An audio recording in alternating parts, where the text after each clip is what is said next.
Hallo und willkommen zu meinem Video zum Thema Impfen. Zugegeben, ich finde das ja nicht so ein spaßiges Thema, aber ihr habt es so gewollt. Also erlaube ich mir mal das heiße Eisen anzupacken. Schwierigen Themen tut eine Portion Humor gut. Ich hoffe, ihr kommt damit klar. Ja, das Thema ist recht komplex. Ich kann es eigentlich nur anreißen und grundlegende Feststellungen machen. Ich stelle euch Bücher vor und ihr könnt selber recherchieren. Im Internet gibt es massenweise Informationen.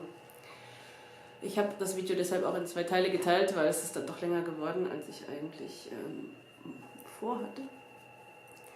Naja, jedenfalls. Also, warum lassen wir uns und unsere Kinder impfen? Das ist ganz einfach, ne? Wir glauben, dass Impfungen uns und unsere Kinder vor Tod und Krankheit schützen. Und wer will schon sterben oder krank sein? Ja, woran kann man erkennen, dass jemand geschützt ist vor einer Krankheit? Ihr seht, ich habe Fahrradhelm auf. Ich bin geschützt, wenn ich jetzt mit dem Fahrrad stürze und auf den Kopf falle. Wenn ich im Auto angeschnallt bin, sieht man den Gurt. Da weiß man auch, wenn ich jetzt durch die Windschutzscheibe fliegen sollte beim Auffahrunfall, dann werde ich zurückgehalten und fliege eben nicht durch die Windschutzscheibe. Und beim Bergsteigen gibt es ein Sicherungsseil, das sehe ich auch. Da sehe ich bin gesichert im Fall, dass ich abstürze, stürze ich eben nicht bis ganz unten und bin tot. Ja, aber könnt ihr sehen, ob ich gegen Masern geschützt bin? Sieht man das irgendwo dran? Nee, sieht man nicht. Ne? Viren, Bakterien sieht man nicht. Man sieht auch keine Antikörpertiter. Und wenn man sich so eine Impfspritze anguckt, sieht man auch nicht, was da groß drin ist. Ne? Man sieht eine gelbliche Flüssigkeit meistens und das war's. Leider geht es uns da halt nicht besser als früher den Leuten, als man noch davon ausgegangen ist, dass Krankheiten durch Geister verursacht werden, weil Geister sieht man auch nicht. Genauso wie Viren und Bakterien. Damals hat man dann natürlich auch nicht geimpft, sondern man wusste sich anderweitig zu behelfen. Und man hat so Rituale gehabt oder auch Amulette. Ne? Fahrradhelme gab es früher noch nicht. So, habe ich hier mal ein Amulett. Schützt, hält Geister fern und so verschiedene andere Sachen. Könnt ihr sehen, oder? Ihr seht, dass mich das schützt. Seht ihr doch, oder? Ist doch eindeutig, ich bin geschützt. Die Geister fliehen von mir, ich werde nicht krank werden. Die Viren fliehen von mir, ich werde nicht krank. Ihr glaubt's nicht? Ja, man braucht halt Glaube dazu, ne? Man muss es glauben, weil man kann ja das nicht sehen. Und genauso muss man halt auch Glauben aufbringen, um zu glauben, dass die Impfung schützt. Weil man kann es eben nicht sehen. Aber schließlich hat es ja der Arzt gesagt. Und was der Arzt sagt? Der Arzt hat nämlich heute die gesellschaftliche Rolle, die früher der Schamane hatte oder später der Priester. Ihm vertrauen wir unsere Gesundheit an und auch unser Leben, wenn es sein muss. Weil er hat ja die richtige Verbindung nach oben und kann dann dafür sorgen, dass unser Schicksal günstig abläuft. Deswegen geben wir seinen Worten auch Gewicht und Macht über uns und deshalb wird er auch gern von den herrschenden Eliten gebraucht und eingesetzt, um deren Macht zu legitimieren und zu stützen. Früher also kämpften die Schamanen und Priester gegen böse Geister. Heute kämpft der Arzt gegen Viren und Bakterien. Und was der Arzt sagt, gilt. Und wenn der Arzt sagt, nein, das hat natürlich nichts mit der Impfung zu tun, diese Nebenwirkungen oder Beschwerden. Weil die Impfungen machen nur ein bisschen Fieber und Rötung an der Einstichstelle. Echte Nebenwirkungen sind super selten. Und wenn der Arzt das sagt, dann ist das so. Punkt, Schluss, aus. Und seinen Worten glauben wir auch gerne noch, wenn unser Kind auf eine Impfung mit schrillem Schreien reagiert oder Atemaussetzern sogar. Oder wenn es nach einer Impfung keinen Blickkontakt mehr herstellt. Oder wenn es Rückschritte in der Entwicklung macht. Hat alles nichts mit dem Impfen zu tun, ist alles reiner Zufall. Manche Eltern bekommen trotzdem Zweifel, aber viele glauben dem Arzt und lassen weiter impfen. Manchmal fast egal, wie schlecht es dem Kind geht. Wusstet ihr, dass vom Arzt erwartet wird, den Impfgedanken zu fördern? Und wer sich daher besonders hervortut, kann sogar einen Preis gewinnen, den Helmut-Stickel-Preis, für hervorragende Leistungen bei der Förderung des Impfgedankens. Der wird natürlich gesponsert von einem Impfstoffhersteller. Und wer da die besseren Überzeugungs- und Manipulationstaktiken hat, der punktet natürlich. Tiefergehendes Wissen über die Funktionsweise von Impfungen und die Zusammensetzung von Impfungen, die braucht es dafür natürlich nicht. Und die lernt man auch nicht im Medizinstudium. Habe ich da auch nicht gelernt. Das musste ich mir dann später selber aneignen. Und in der Diskussion mit impfskeptischen Eltern ist es auch völlig egal, weil der Arzt hat es ja studiert. Und deswegen wird er es ja wissen. Und ihr seid ja keine Ärzte, ihr habt also keine Ahnung. Null Plan, also Klappe halten und gehorsam sein. Das ist so das Totschlagargument. Ihr seid ja keine Ärzte. Was wagt ihr euch, eine Meinung zu haben? Dabei müsste man einfach eigentlich das Ganze ein bisschen anders aufziehen, weil die Medizin ist ja eigentlich, versteht sich als Naturwissenschaft. Ist also kein Geheimbund, dessen Wissen nur einer erlauchten Elite zugänglich ist, sondern die Wissenschaft steht viel mehr als Religion oder Schamanismus dafür, dass es alles messbar, objektiv und nachvollziehbar ist. Also kein Aberglaube eigentlich, sondern nachvollziehbar, messbar. Und auch nicht nur für erlauchte Leute mit Studium, sondern nachvollziehbar. Und so schwer sollte das Ganze auch gar nicht sein. Da kann man ja eigentlich eine einfache Studie machen. Ne?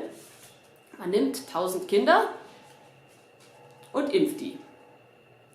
Dann nimmt man noch 1000 Kinder und die erhalten ein Placebo. Zum Beispiel Kochsalzlösung. Irgendwas, was garantiert keine Wirkung im Körper hat. Und dann untersucht man, wer in einem Zeitraum von, sagen wir, 10 Jahren an den Krankheiten erkrankt, gegen die geimpft wurde, wer Allergien entwickelt oder andere chronische Krankheiten, alles das zusammen. Und dann sollte man zu einem Ergebnis kommen, ob Impfen besser ist oder nicht Impfen besser ist. Und sowas in der Art sollte es ja auch eigentlich geben, bei so einer Maßnahme wie Impfen, die prophylaktisch allen empfohlen wird. Und ja. Und Impfstudien gibt es tatsächlich zuhauf. Die braucht es nämlich, damit die Impfung zugelassen wird. Aber was macht man jetzt bei diesen Impfstudien? Ich zeige euch das mal am Beispiel einer sehr gängigen Impfung, nämlich der 6-fach-Impfung Infandrix Hexa. Die wird so ziemlich allen Babys ab 2 Monaten gegeben. Da habe ich mal euch die Inhaltsstoffe dazu aufgelistet, und zwar findet man die im Beipackzettel. Jedes Medikament hat einen Beipackzettel und so auch Impfstoffe. Kann man auch im Internet runterladen, die Beipackzettel zu den Impfstoffen, und da findet man, was da so drin ist. Und wie die Studien auch gemacht wurden. Aber ich ziehe das mal so auf, dass ich euch zuerst erkläre, was drin ist. Also hier habe ich mein Infandrix Hexa. Und da seht ihr, was alles drin ist. Da haben wir also ganz oben das Diphtherietoxoid. Das ist das entgiftete Gift des Diphtherieerregers, gebunden an Aluminiumhydroxid. Aluminiumhydroxid habe ich jetzt als chemische Formel mal geschrieben, damit das Ganze übersichtlich ist. Dann haben wir das Tetanustoxoid. Das ist das entgiftete Gift des Tetanuserregers, gebunden an Aluminiumhydroxid. Dann haben wir hier Keuchhusten-Antigene. Das sind Oberflächenbestandteile des Keuchhustenerregers, auch gebunden an Aluminiumhydroxid. Dann haben wir inaktive Polioviren, also Kinderlähmung, die auf den Nierenzellen grüner Meerkatzen herangezüchtet wurden, sogenannte Vero-Zellen. Dann haben wir das Polysaccharid vom Haemophilus influenzae Typ B Erreger. Also dieses Polysaccharid ist Bestandteil der Kapsel des Erregers. Und dies ist an Tetanustoxoid gebunden als Trägereiweiß und an Aluminiumphosphat. Dann haben wir das Hepatitis B Oberflächenantigen, was auf genveränderten Hefezellen hergestellt wurde und an Aluminiumphosphat gebunden ist. Dann noch die diversen Hilfsstoffe, Laktose, Konservierungsmittel, Phenoxyethanol, Medium 199, das ist ein Stabilisator, der aus Aminosäuren, Mineralstoffen, Vitaminen, Polysorbat 80 so zusammengesetzt ist. Und dann noch Antibiotika, Neomycin, Polymyxin, Kochsalz, Wasser. Das sind die Inhaltsstoffe der Sechsfachimpfung laut Beipackzettel. In unabhängigen Untersuchungen wurden noch Spuren von quecksilberhaltigem Thiomersal gefunden, obwohl das jetzt nicht drin sein sollte, aber die Hersteller müssen auch nur Inhaltsstoffe deklarieren und nicht unbedingt die Rückstände aus der Produktion. Ja, okay, also das ist jetzt meine Impfung, die, als die eingeführt wurde, bevor sie eingeführt wurde, in Studien getestet wurde. Dann müsste man ja jetzt denken, diese Impfung wurde gegen Placebo, Kochsalzlösung, geimpft. Ihr werdet staunen, aber das Placebo war nicht die Kochsalzlösung, sondern das Placebo war die Fünffachimpfung. Sowas wie Infanrix, wie heißt sie? IPV-HIB. Also, wenn ihr mal genau hinguckt, das ist genau das gleiche wie hier, nur ohne das Hepatitis B. Ansonsten sind die Inhaltsstoffe so ziemlich gleich. Und da die Hepatitis B-Komponente fehlt, hat man zum Teil eben dann auch noch diese zwei Impfungen zusammengegeben und mit der hier verglichen. Und da haben wir dann in der Hepatitis B-Impfung, also auch nochmal genau das gleiche so ziemlich drin wie in der Sechsfachimpfung. Hier gibt es noch diese Phosphate als Stabilisatoren, also Dinatriumphosphatdihydrat und Natriumdihydrogenphosphat, also Stabilisatoren, die das Ganze stabil halten. Ja, ansonsten nimmt sich das in der Zusammensetzung, wenn man es sich mal anguckt, eigentlich nicht viel. Ja, ist das die Ausnahme, solche Studien, dass man eine Impfung mit der anderen vergleicht? Nee, ist es nicht. Das ist sogar sehr üblich. Da kann man andere Beispiele anführen, zum Beispiel der Impfstoff gegen Pneumokokken, der auch an die Babys ab 2 Monate verimpft wird, ist momentan Prevnar 13 vorwiegend. Es gibt noch andere, ich setze mal ein Beispiel. Der wurde in Studien mit dem Placebo Prevnar 7, das ist der alte Pneumokokken-Impfstoff, geimpft.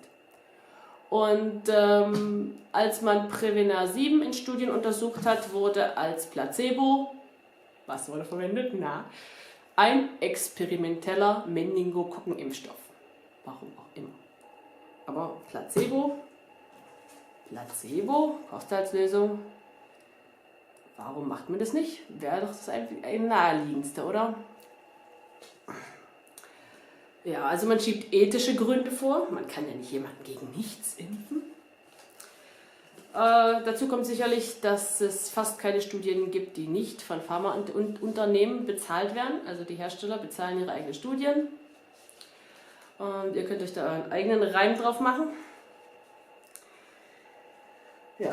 Wie wird dann also belegt, dass die Impfung schützt, damit der Impfstoff zugelassen wird? Guckt man, wie viele Leute mit Impfung und ohne Impfung krank werden an der Erkrankung, gegen die geimpft wird? Nein, macht man natürlich nicht. Man misst Antikörpertiter. Und erzeugt die Impfung einen ausreichend hohen Antikörpertiter, dann gilt der Schutz als belegt. Was für die Zulassung noch passt, ist nachher, wenn man geimpft ist, plötzlich gar nicht mehr so in Stein gemeißelt. Diese Titermessungen gelten als Ersatzparameter, die eigentlich nicht viel über den tatsächlichen Schutz vor der Krankheit aussagen, sondern nur über die Reaktion des Immunsystems auf die Impfung. Der Schutz wird halt einfach so angenommen. Warum ist der Titer nicht zuverlässig? Das liegt daran, dass das Immunsystem deutlich komplexer ist als nur Antigen- und Antikörperreaktionen. Also Antikörper neutralisieren Antigene. Da gibt es die unspezifische Abwehr und das zelluläre Gedächtnis. Könnt ihr euch belesen im Detail. Jedenfalls, die ganzen Komponenten sind ziemlich aufwendig und teuer zu bestimmen und zum Teil auch ist es nicht möglich. Und das hat aber zur Folge, dass man auch ohne Antikörpertiter zum Beispiel immun sein kann und man kann auch mit Impfantikörpertitern nicht immun sein und die Krankheit trotzdem kriegen. Und auch nicht alle Menschen reagieren mit Titerbildung auf eine Impfung. Das sieht man auch an der jährlichen Grippeimpfung. Da werden in den Zulassungsstudien mit gesunden Probanden immer tolle Antikörpertiter nachgewiesen. Und nachher schützt die Impfung die es schützen soll, selten bis gar nicht. Der tatsächliche Schutz der Impfung ist also gar nicht gut erfasst. Und es ist ziemlich schwer, da irgendwelche Daten zu finden. Ich habe ganz schön gesucht. Und das Bild wird auch noch dadurch verzerrt, dass wenn einer geimpft ist, dann erwartet der Arzt nicht, dass er die Krankheit kriegt. Also es ist schon öfters vorgekommen, dass der Arzt das einfach nicht diagnostiziert hat, obwohl die Symptome ganz eindeutig waren, weil der ja geimpft war. Und es hat ewig gedauert, bis dann trotzdem doch mal jemand geguckt hat und Blut abgenommen und in die Richtung untersucht und dann festgestellt hat, okay, der hat trotzdem Keuchhusten, obwohl er gegen Keuchhusten geimpft ist zum Beispiel. Ja, am effektivsten scheint die Masernimpfung zu sein. 2 Impfungen schützen recht effektiv über einen gewissen Zeitraum. Leider wirkt es halt nicht lebenslang, wie man das früher mal angenommen hat. Das führt dazu, dass die Krankheit aktuell ins Erwachsenenalter verschoben wird. Und Babys unter einem Jahr, weil die geimpften Mütter ihren Babys keinen ausreichenden Nestschutz mitgeben. Also die Mütter, die noch die Masern hatten, haben ihren Babys im ersten Lebensjahr Nestschutz mitgegeben, was die geimpften Mütter aber nicht können. Und erst ab einem Jahr ist das Immunsystem von dem Baby so weit, dass man es impfen kann, also dass die Impfung anschlägt und auch Antikörpertiter produziert werden. Deswegen sind die Babys und die Erwachsenen mehr gefährdet, weil in den Altersklassen verläuft die Erkrankung eben nicht so komplikationslos wie im Kindesalter, wo die Erkrankung normalerweise auftritt. Was ist die Folge also? Die Impfung macht die Krankheit eigentlich risikoreicher und man muss noch mehr impfen. Das ist die einzige Lösung, die man so hat. Noch mehr impfen, noch mehr impfen, noch mehr impfen. Obwohl die Impfung die Krankheit erstmal zu einem Problem gemacht hat. Ja, die Pneumokokkenimpfung, die schützt auch recht zuverlässig, allerdings nur gegen einen kleinen Teil einer großen Erregerfamilie. Ich habe es ja euch gezeigt hier. Prevnar 13 ist aktuell. Es gibt sogar schon Prevnar 23, ist aber nicht so effektiv. Es gibt allerdings ungefähr 90 Pneumokokkenstämme. Und was passiert also, wenn man gegen diese 13 impft? Dann erkrankt der Mensch einfach an den anderen Pneumokokkenstämmen. Und selbst andere Bakterienarten hüpfen dann in die Lücke sozusagen, die entstanden ist. Und es lässt sich keine Abnahme der schweren Pneumokokkenerkrankung feststellen, trotz Impfung. Wenig bis wirkungslos ist die Impfung gegen Mumps oder Keuchhusten offensichtlich. Und keinen Wirknachweis im Sinn moderner Impfungen gibt es für Tetanus und Diphtherie. Und langzeitige Wirkungen der Impfung sind nicht erfasst, nur die kurzfristigen. Die Studien gehen über kürzere Zeiträume. Und es gibt auch kaum offizielle Daten, die ungeimpfte Personen mit Geimpften vergleichen. Wenn man ein bisschen rumsucht, findet man so ein bisschen was. Die KICS-Studie zum Beispiel, die das Robert-Koch-Institut führt, lässt gewisse Schlüsse zu, wenn man da genauer hinschaut. Allerdings ist die Zahl der Ungeimpften da ziemlich klein. Dann gibt es die Daten der Totenstudie, die zeigt, dass der plötzliche Kindstod deutlich erhöht ist nach Impfungen und also speziell in den Impfmonaten. Von offizieller Seite wurden dann die Daten so lange neu gerechnet, bis das alles wieder gepasst hat. Und die genauen Daten gibt man auch nicht raus.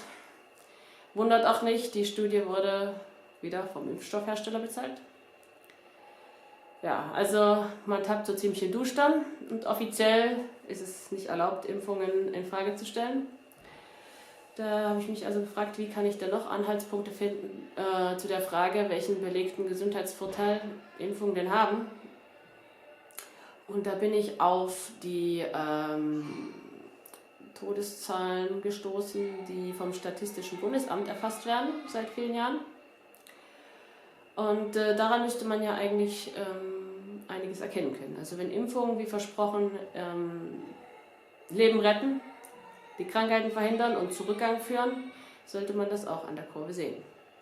Und die kann ja keiner gefälscht haben, da hat ja keiner, die wurden ja einfach erfasst, die Daten, weder Impfbefürworter noch Impfgegner haben da reingefuscht. Ja, da habe ich hier mal...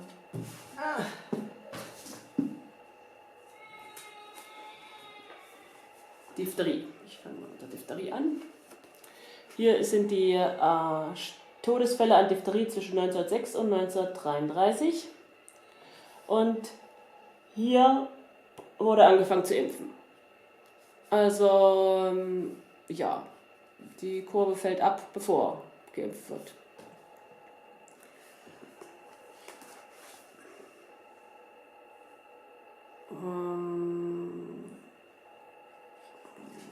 Das habe ich hier dann die Keuchhusten. Sterbefälle an Keuchhusten. Hier. Da fällt die Kurve, fällt. Da hat man einen Impfstoff eingeführt. Hier hat man einen Dreifachimpfstoff eingeführt, wo Keuchhusten mit eine Komponente ist. Hier hat man die öffentliche Empfehlung für die Impfung aufgehoben. Und da hat man sie wieder eingeführt. So, wenn ihr jetzt die Kurve euch anguckt, ja, die fällt. Und fällt. Einführung der Impfung, Aufhebung der Empfehlung, Wiedereinführung hatten offensichtlich keinen Einfluss auf die Sterberate. Es sind immer genauso viele an Keuchhusten gestorben und es werden immer weniger. Die Kurve ist bei mal ganz weit unten.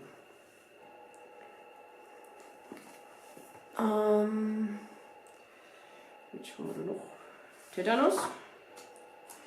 Wie ist denn das mit Tetanus? Todesfälle. Todesfälle an Tetanus seit 1949. Da fangen wir hoch an, 1949. Nach dem Krieg.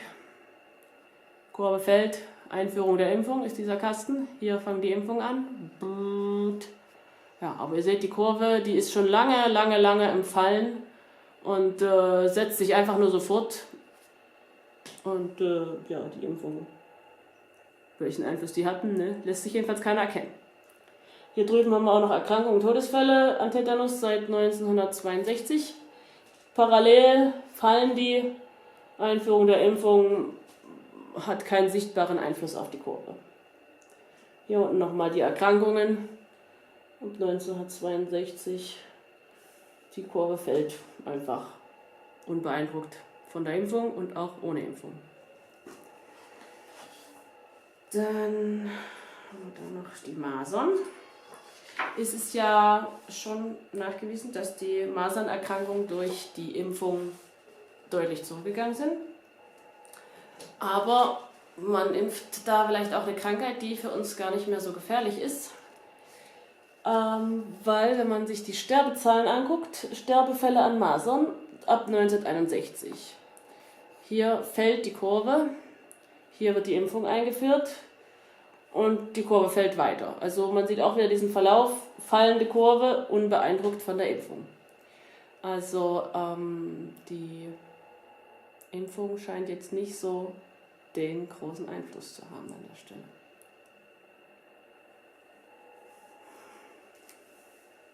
Ja, solche Kurven gibt es nicht nur für Deutschland, sondern die gibt es für alle westlichen Länder eigentlich. Warum ist das so? Offensichtlich ist da die Verbesserung der Lebensumstände hauptführend. Beispiel Säuglingssterblichkeit in Hamburg. Habe ich hier noch. Hier habe ich die Säuglingssterblichkeit in Hamburg von 1821 bis 1964. Da sieht man, das fängt wild an. Da haben wir 1826 eine Typhusepidemie. Ich lese euch das mal vor, weil das ist so klein gedruckt, das sieht man wahrscheinlich gar nicht. 1842 großer Hamburger Brand- und Pockenepidemie. Nochmal eine Pockenepidemie 1871, eine Cholera-Epidemie 1892. Dann 1893 Sandfiltration des Trinkwassers aus der Elbe. Die haben also das Wasser aus der Elbe getrunken und es war offensichtlich nicht so besonders sauber. Und als das Trinkwasser filtriert wurde, plötzlich fängt an, die Kurve zu fallen. Die Säuglingssterblichkeit geht runter. Gibt es nochmal eine Zacke beim Ersten Weltkrieg, Zweiten Weltkrieg. Das verschlechtert ja immer die Lebensumstände, sowas. Aber ansonsten fällt die Kurve ab.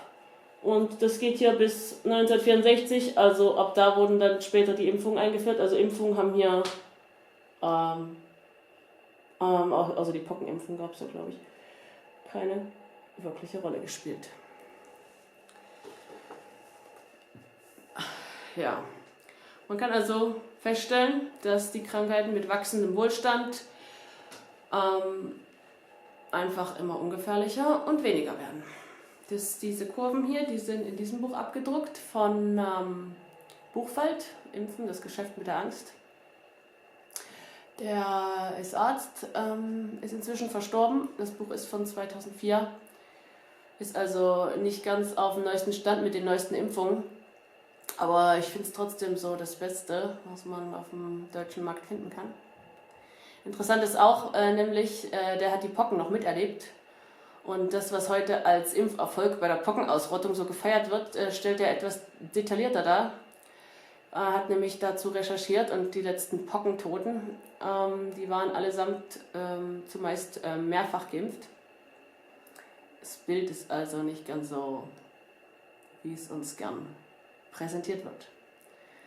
So, das war der erste Teil und im zweiten Teil geht es dann weiter mit wie wirken Impfungen und welche Alternativen gibt es zum Impfen und wie handhaben wir das für uns praktisch. Bis dann!